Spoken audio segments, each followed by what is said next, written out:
Ya, selamat sore semuanya. Selamat datang di Triceratops Berduri Api. Kali ini kita masuk ke sesi filsafat etika lagi. Dan filsafat etika yang kali ini kita akan bahas adalah tentang deontologi. Nah, deontologi ini ditemuin sama Immanuel Kant atau dijabarkan ya, gue nggak tahu ditemuin sama siapa, tapi ya yang gue tahu deontologi ini dari Kant gitu. Nah, jadi deontologi itu adalah salah satu teori etika yang diusung sama Kant. Dia punya ide keren yang ngomongin tentang moralitas ya. Gak kayak teori lain yang mungkin ngandelin konsekuensi atau hasil akhir seperti utilitarian kemarin, deontologi ini lebih fokus sama tindakan itu sendiri. Jadi menurut Kant, ada aturan baku yang harus diikuti kalau kita mau melakukan sesuatu yang benar secara moral gitu. Ini kayak aturan main gitu dan gak bisa dibolak-balik. Jadi aturannya kalau kita langgar, ya udah kita salah gitu, apapun alasannya.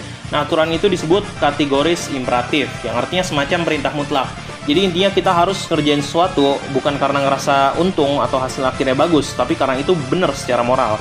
Nah, contohnya coba bayangin kita punya janji sama teman buat kita tolongin pas dia lagi kesusahan gitu.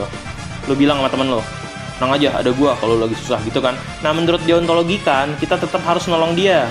Karena kita nggak berharap dapat pujian atau balasan, tapi ya karena ya itu benar dan jujur dan juga nepatin janji gitu. Gak boleh kita mikir, kalau gue bantuin dia, nanti dia pasti bantuin gue juga. Nah gitu, itu nggak boleh. Nah menurut Kant itu udah keluar dari jalur moral yang benar.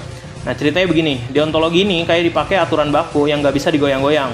Nah kita harus respect sama aturan ini dan tindakan kita harus sesuai sama aturan ini.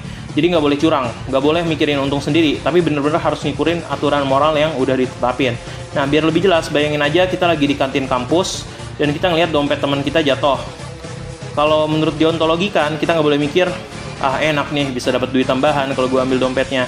Ya pokoknya nggak boleh. Nah kita harus ambil dompet itu dan bilang ke teman kita, dompet lu jatuh gitu. Nggak boleh mikir untung-untungan, mesti ikutin aturan moral. Kalau mencuri itu salah, jadi mau bagaimanapun ya nyolong itu salah ya. Jangan ke book fair bawa duit 20.000, bawa bukunya juga 20 gitu pas pulang. Nah penting juga dicatat, menurut Kant semua orang itu punya martabat dan haknya masing-masing yang harus dihormatin. Jadi kita nggak boleh aja seenaknya ngerusak hak atau martabat orang lain. Misalnya, kita nggak bisa sembarangan ngelecehin orang atau ngeganggu hak-hak mereka, karena itu nggak benar menurut aturan moral. Jadi sesuatu yang nggak benar, mau alasannya apapun, itu nggak benar. Mau di rumah lu itu datang pembunuh bayaran yang sangat luar biasa dahsyat, nah lu nggak boleh ngebunuh dia balik ya, karena ngebunuh itu nggak benar gitu. Nah jadi intinya deontologi kali ini ya serius banget gitu aturan mainnya. Lu harus tunduk sama aturan moral tanpa mikirin untung rugi, dan ini juga buat ngejaga integritas dan kejujuran dan juga ya kejujuran lu gitu. Di mana moral lu itu diuji. Nah supaya tindakan kita benar secara moral, nggak cuma cari untung atau hasil akhir aja gitu. Nah semoga kita bisa lebih paham deh. Nah sekarang lu udah paham tentang deontologinya, kalau aturan ini benar-benar jadi prioritas utama. Sekarang kita bahas sedikit tentang konsep wajib yang ada di teori ini. Nah menurut Kant, ada konsep yang dia sebut sebagai imperatif kategoris, yang sebenarnya ini kayak peraturan moral yang bersifat universal. Jadi aturan moral ini harus berlaku buat semua orang tanpa pandang bulu. Misalnya kalau kita nggak boleh bohong gitu. Nah ini harusnya berlaku buat semua orang dan semua situasi tanpa ada pengecualian. Jadi bohong itu mau situasi apapun nggak boleh gitu. Mau gue kasih contoh lagi ya biar lebih kebayang aja. Nah misalnya lu punya janji buat nganterin temen lu ke bandara gitu.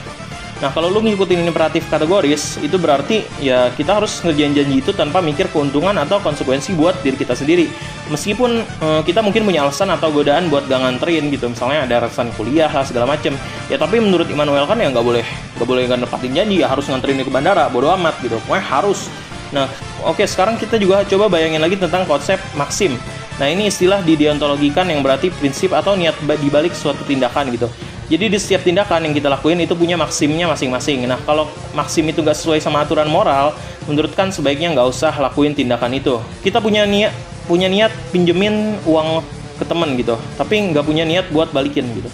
Jadi kita pengen minjem duit ke teman, tapi kita nggak ada niat buat balikin. Nah kalau maksimnya nggak balikin gitu, niatnya udah jelek, nah menurut Kant itu udah keluar dari jalur moral yang benar. Nah sebaiknya kalau kita punya maksim buat ngasih uang, nah kita harus balikin sesuai janji karena lebih sesuai sama aturan moral. Nah satu lagi yang gue rasa penting buat kita pahamin adalah, menurut Kant kita itu punya kewajiban moral buat ngejaga kehormatan diri kita sendiri. Jadi nggak boleh deh ngelakuin sesuatu yang bisa ngerusak martabat atau kehormatan orang lain.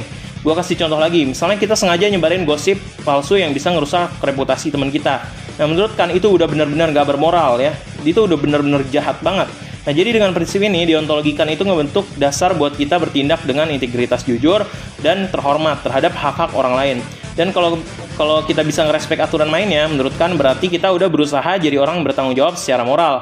Gak cuma mikirin diri sendiri, tapi mikirin kebaikan bersama. Nah gitu deh, semoga ya kita bisa lebih nangkap tentang esensi deontologi Kan. Meskipun yang gak cocok di semua orang ya, karena ada aja yang lebih cocok sama etika jenis yang lain. Ya.